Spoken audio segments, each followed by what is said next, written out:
Vous êtes à l'écoute de l'ORTM, merci de nous rejoindre. Il est 7h à Conakry, la même heure partout au Mali.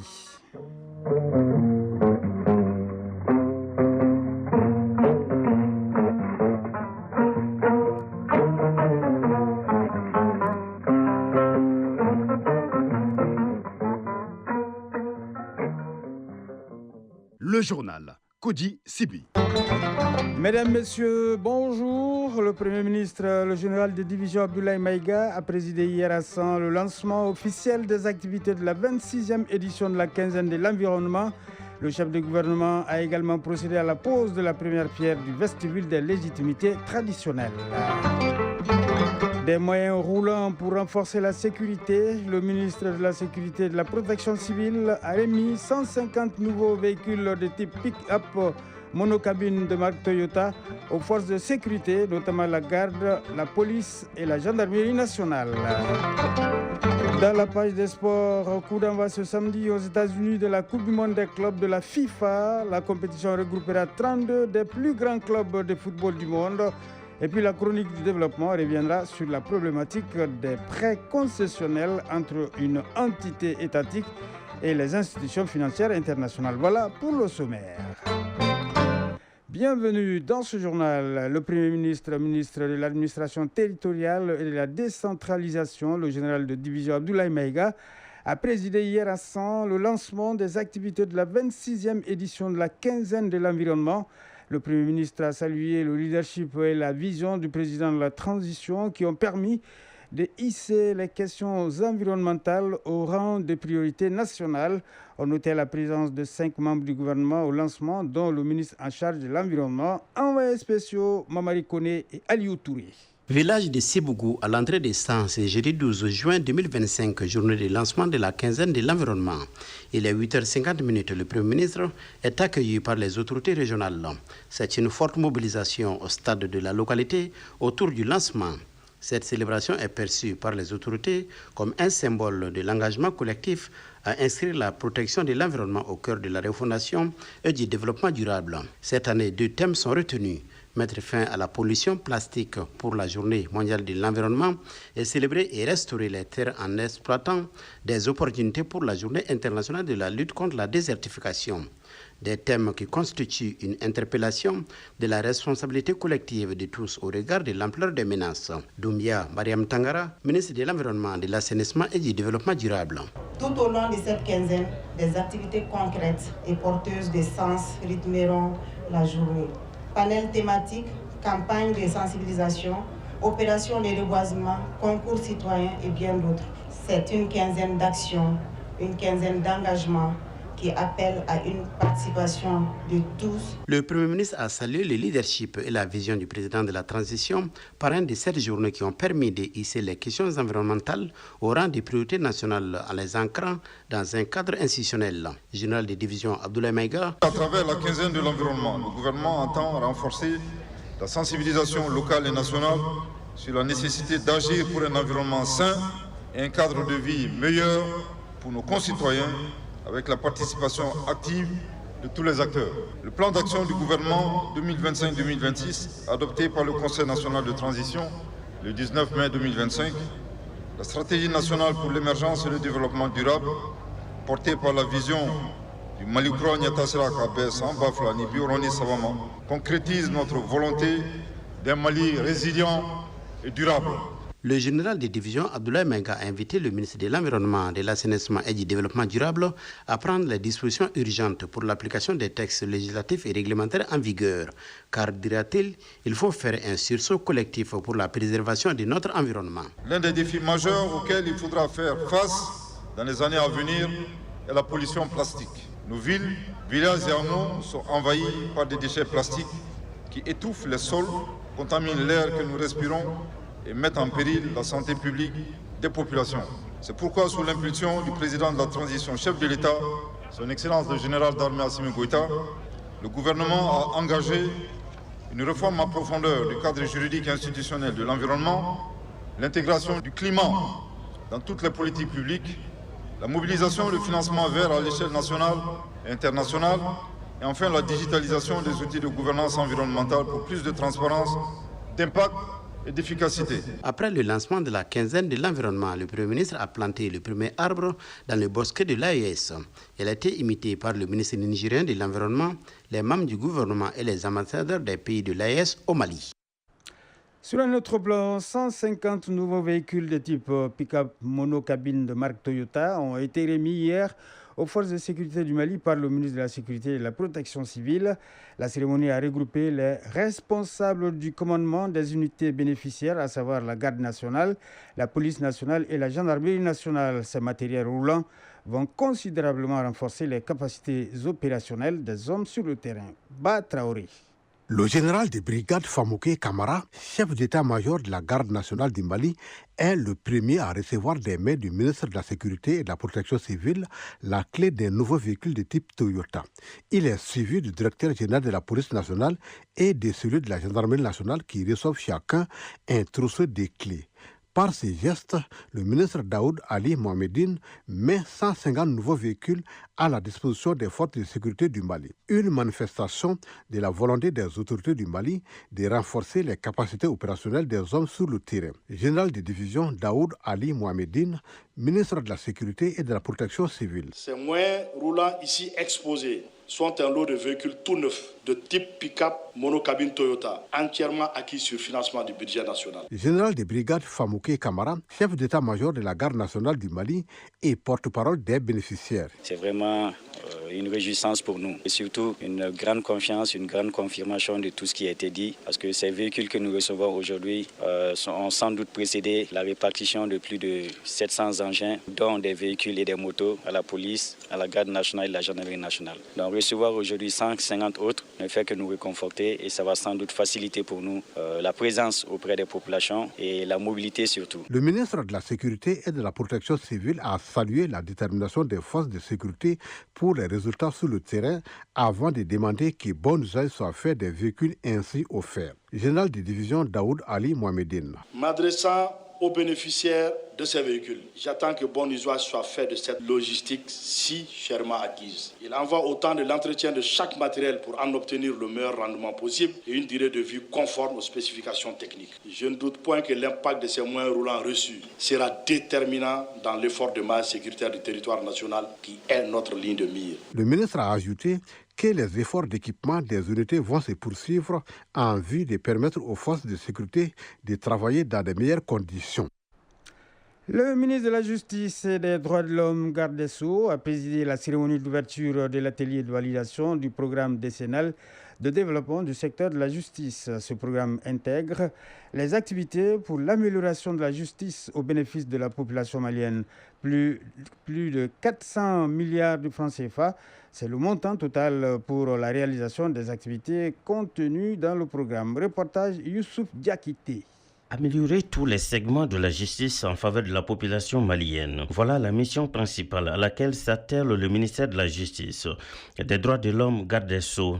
Et c'est ce qui a surtout motivé la mise en route du programme décennal de développement du secteur de la justice. Un programme dont les travaux de validation sont lancés par le ministre de la Justice, représentant le Premier ministre. Le programme en question est financièrement soutenu par le budget national et les partenaires techniques et financiers. Roland Seri, représentant résident du PNUD au Mali. L'élaboration d'un programme décennal du développement du secteur de la justice illustre le fort engagement du gouvernement malien à répondre aux aspirations présentes et futures des citoyens pour une justice plus accessible, moderne et respectueuse des droits de toutes et tous. Le ministre de la Justice rassure que le programme décennal de développement du secteur de la justice apportera des réponses concrètes aux préoccupations et de la justice et des justiciables. Mamoudou Kassogué, ministre de la Justice, des Droits de l'Homme, garde des Sceaux. Le présent projet de programme décennal de développement de la justice soumis à l'examen pour validation des acteurs du secteur de la justice ainsi que des forces vives du pays est sans nul doute la résultante des acquis de la loi d'orientation et de programmation pour le secteur de la justice, qui a été pendant ces 5 dernières années le cadre unique d'intervention de l'État pour le relèvement du secteur. Cette loi, mise en œuvre de 2020 à 2024, traduisait la volonté politique ferme des autorités de la transition de doter la justice malienne des moyens législatifs adéquats ainsi que des ressources humaines, matérielles et financières nécessaires en vue de lui permettre de faire sa mue systémique et fonctionnelle pour l'émergence d'un service public de justice accessible, efficace et résilient au service du peuple et des acteurs du développement économique et social. Le gouvernement du Mali a fait de la justice l'un des piliers visant à refonder l'État sur des valeurs permettant de consolider la souveraineté nationale.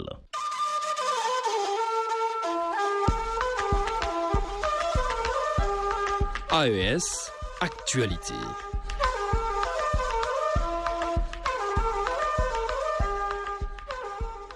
Première escale au Burkina Faso, c'est parti pour les doctorales 2025 de l'université Joseph Kizerbo. La cérémonie inaugurale de la 4e édition a eu lieu hier à Ouagadougou. Plusieurs communications seront développées autour de la thématique centrale recherche scientifique en temps de crise, enjeux et perspectives. Ces doctorales visent à renforcer la capacité des étudiants sur le plan météorologique et de la communication. Le reportage d'Alberic Bachiono de Radio Burkina. 380 communications sont prévues au doctoral 2025 de l'université Joseph Kizerbo. À cette édition, 4e du genre, les chercheurs sont invités à rechercher des méthodes innovantes pour trouver une solution rapide à la crise qui traverse le Burkina. Le président du comité scientifique, professeur Magloire Somé. La recherche scientifique doit apporter des éléments de réponse, mais des éléments de réponse rapides pour essayer d'apporter des solutions à cette crise-là. On ne peut pas demeurer éternellement dans la crise. Donc, les chercheurs sont interpellés lorsqu'il y a une crise. Comment est-ce que l'on fait pour juguler la crise? En identifiant plusieurs axes dans plusieurs domaines, dont l'agriculture durable, la sécurité alimentaire, la santé humaine et animale, l'éducation et la formation, les chercheurs vont donc proposer des solutions aux décideurs. Et pour la promotion de l'excellence scientifique, au Burkina, l'Académie nationale des sciences, des arts et des lettres parraine la présente édition. Son président, Dr Paco Sérémé. La science est un passage obligé pour nos pays. Le développement repose sur la science. Si on n'amène pas les jeunes à s'intéresser, à vraiment être bien formés, on va toujours tâtonner. Donc c'est la raison pour laquelle vraiment nous encourageons ces genres d'initiatives-là et nous espérons que les interactions qu'ils vont avoir dans la salle, ça va vraiment les aguerrir, leur permettre effectivement de mieux orienter leurs réflexions afin qu'il y ait vraiment des résultats probants dans les années à venir pour le bénéfice de notre pays. À l'issue de la diffusion de l'appel des doctorales, le comité de lecture composé de plus de 120 enseignants a enregistré 604 propositions de communication. Ces doctorales sont des rencontres scientifiques pour renforcer la capacité des doctorants sous l'encadrement d'un jury. Direction le Niger, le gouverneur de la région de Difa, le général de division Mohamedou Ibrahim Bagandoma, a présidé hier à Difa la réunion du Conseil régional de sécurité. C'était en présence de tous les acteurs concernés par la question de la sécurité au niveau régional. Le compte-rendu d'Abdraman Boukari. C'est la salle de réunion du cabinet du gouverneur de la région de Difa qui a servi de cadre à la tenue des assises du Conseil régional de sécurité en cette journée du mardi 10 juin 2025. Au centre de cette session, la situation sécuritaire dans son ensemble au plan régional, le suivi de la mise en œuvre de certaines instructions données par le ministère de l'Intérieur et plusieurs autres questions se rapportant à la sécurité des personnes et des biens au niveau de la région de Difa, conformément aux directives données par les autorités de la refondation. Des sujets sur lesquels le gouverneur de la région de Difa, le général de division Mohamedou Ibrahim Bagandoma, président du dit conseil, a invité l'ensemble des conseillers à une analyse approfondie assortie des mesures idoines à la hauteur des aspirations des populations. À noter qu'à cette rencontre qui constitue un cadre privilégié d'échange, de partage et de prise de décision sur toutes les questions se rapportant à la sécurité des personnes et des biens, outre la présence des responsables des différents corps des forces de défense et de sécurité en poste dans la région de Difa, au rang desquels le général de brigade Ali Hamidou Issa, commandant de la zone de défense numéro 5, l'ont noté également celle du procureur de la République près le tribunal de grande instance de Difa et du trésorier régional.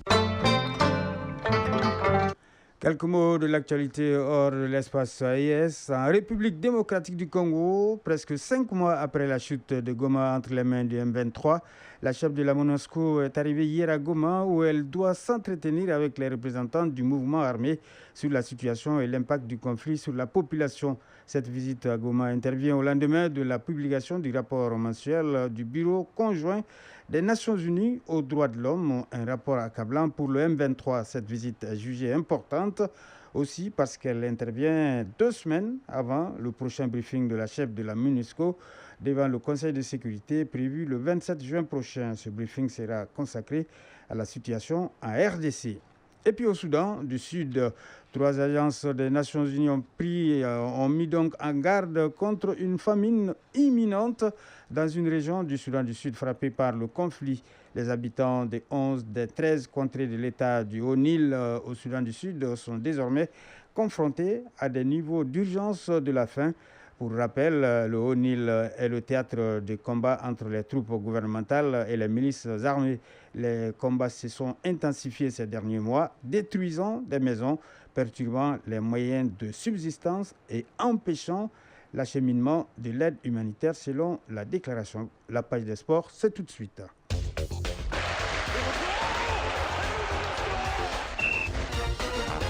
La Coupe du monde des clubs de la FIFA 2025 débute ce samedi aux États-Unis. Ce tournoi mettra en compétition 32 des plus grandes équipes de football du monde.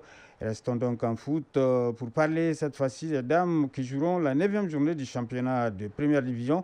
Cette journée démarre demain samedi avec 2 matchs. Championnat national de Ligue 1 professionnelle. La 26e et dernière journée démarre ce vendredi après-midi. Le résumé de l'actualité sportive, c'est avec Isaac Tchenou. Football, le championnat national de Ligue 1 professionnelle, la 26e et dernière journée démarrera ce vendredi après-midi. Au stade de Mamadou Konaté à 16h30, AFE sera face au Yoriba. Et à 18h15, AS Bakaridian va en découdre avec l'US Boukouba. La journée se poursuivra demain avec toujours au stade Mamadou Konaté à 16h30 le duel entre militaires, un duel qui opposera l'AS Police du Sfax. Et au stade Ouazin Koulibaly, Bingham affrontera les 11 4 Nyarela à 16h30 également. Cette 26e journée s'achèvera dimanche avec 3 affiches. L'ASCO jouera contre le Saban de Bamako au stade Mamadou Konaté. Et l'AS de Bamako s'expliquera avec l'histoire du Mandé, relégué à 2 divisions au stade Ouazin Koulibaly. Et la dernière rencontre se jouera à Bougouni au stade Moussa Diakité UTA. L'US Bougouni sera l'hôte du FC Dira, déjà relégué en division inférieure. Restons en football pour parler cette fois-ci des dames qui joueront la 9e journée de la première division. Cette journée démarre demain samedi avec 2 matchs. L'ASL de Bamako jouera contre les Tigresses de Caille sur le terrain de l'ASL de Bamako. Le tirage de sang sera l'hôte de Sperlion. Suite et fin dimanche avec les affiches AS Police de Bamako, AS Mandé, Centre UFC, Isfas. Et enfin, les Amazones de la commune 5 seront opposés à l'AS Momo de Sikasso. Tournoi Maurice Cervélo 2025 en France. Les demi-finales se joueront aujourd'hui vendredi. À 12h, l'Arabie Saoudite affronte le Danemark. À 15h30, la France sera face au Mexique. Les Aigles Espoirs tenteront de décrocher la 5e place face aux Japonais demain samedi à 15h30 au stade du Moulin en France. Et puis la Coupe du monde des clubs de la FIFA 2025 se déroulera aux États-Unis à partir de demain samedi et prendra fin le 13 juillet. Et ce tournoi mettra en compétition 32 des plus grandes équipes du football du monde. Pour la première fois, la compétition rassemblera 32 clubs au lieu de 8 répartis en 8 groupes de 4 équipes chacun. Les 2 meilleures équipes de chaque groupe se qualifieront à la phase des éliminations directes. L'Afrique sera représentée par El Ali d'Égypte, Wydad de Casablanca du Maroc, Espérance Sportive de Tunis et Mollet Sundowns d'Afrique du Sud. Chronique du développement.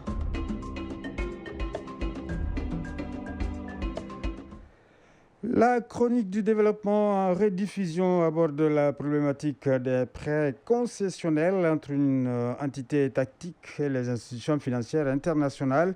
Si ce type de prêt présente des facilités d'accès, en revanche, il peut provoquer le surendettement des pays emprunteurs, notamment ceux en voie de développement. Alors, qu'est-ce qu'un prêt concessionnel et quels sont ses avantages?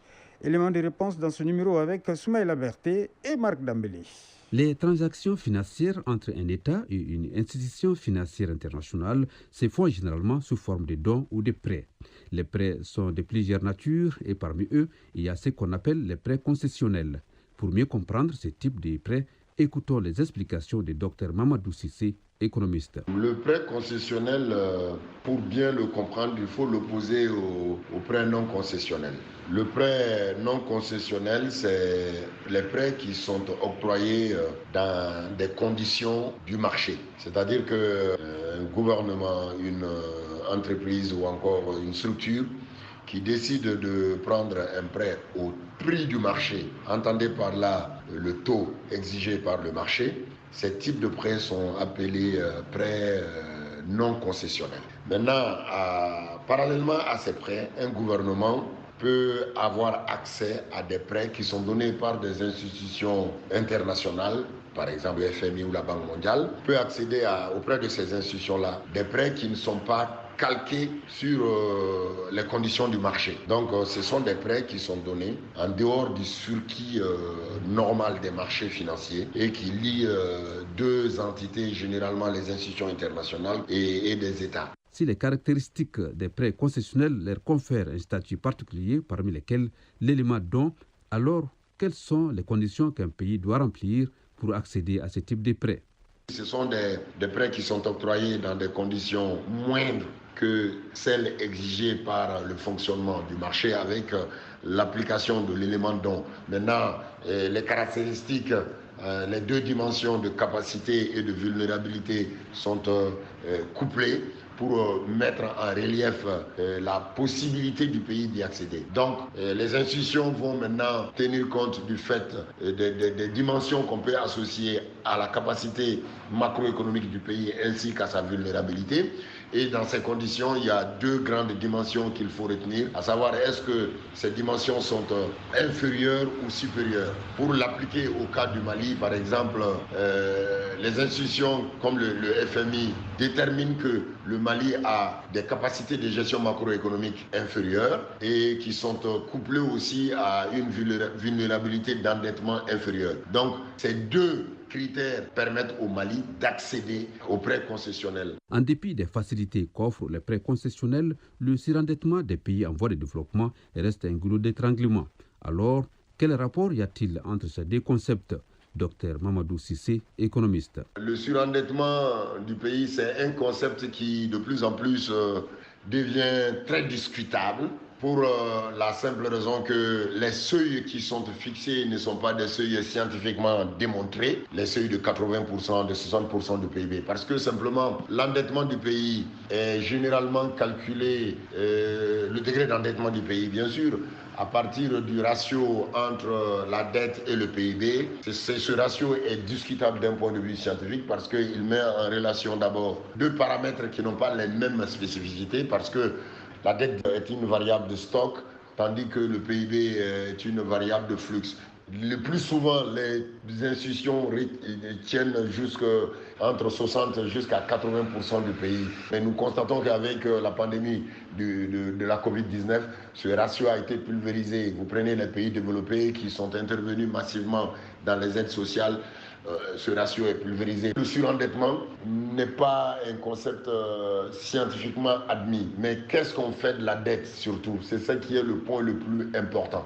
En tous les cas, la problématique du surendettement des pays à revenus faibles reste entière. Toutefois, selon les spécialistes, le Mali, avec une projection des taux d'endettement de 57% du PIB en 2024-2025, accéder aux prêts concessionnels ne posera pas de problème macroéconomique durant cette période. C'est la fin de ce journal. Présentation Koji Sibi, mise en onde Ismaël Adjara, mise en ligne Mohamed Koulibaly. Merci au rédacteur en chef Brahma Traoré qui m'a aidé à le réaliser. Nous vous souhaitons de passer une excellente journée de vendredi en compagnie de nos programmes.